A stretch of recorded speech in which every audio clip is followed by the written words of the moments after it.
لو صدام حسين سنة 90 يعلم أن حدود الكويت إلى جازان ما خاض تجربة ما الفصل. خاض التجربة، بس يعرف أن الكويت حدودها ويصيب. شنو شروط الاتحاد برأيك؟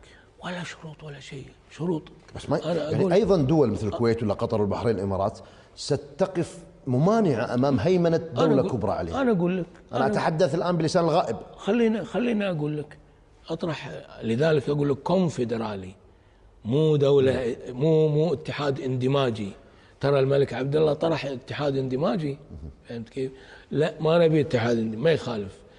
اتحاد كونفدرالي أنا طرحته. الأساس هو وزارة خارجية واحدة، دفاع واحد، وزارة دفاع واحدة، وزارة نفط واحدة، بس نفط خارجية ودفاع، وكل واحد يدير شؤونه بكيفه. كيفكم تبون يصير عندكم مجلس أمة كيفكم. بس تتوقع أنه هذه الأنظمة لديها الآن سيادتها الكاملة، وأيضا لا يوجد دول قوية كبيرة تلتحق بها، هل تتوقع أنها تفرط بهذا الامتياز وتذهب هناك؟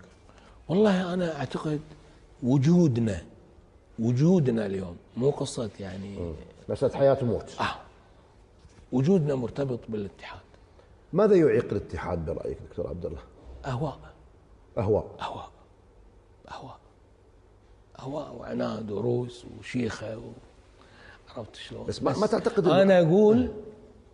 أنا أقول أصحاب الأهواء هؤلاء خلينا نسوي استفتاء شعبي حول الاتحاد الكونفدرالي. بس الخليج الأنظمة ما يبون شيء شعبي. نعم، ما يبون شيء شعبي. لا ما يخالف.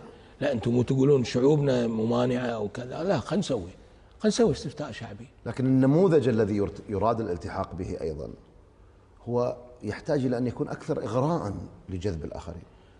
والله شوف، اللي يبي شيء لازم يعطي شيء. يعني السياسة ترى ما فيها حل صفري.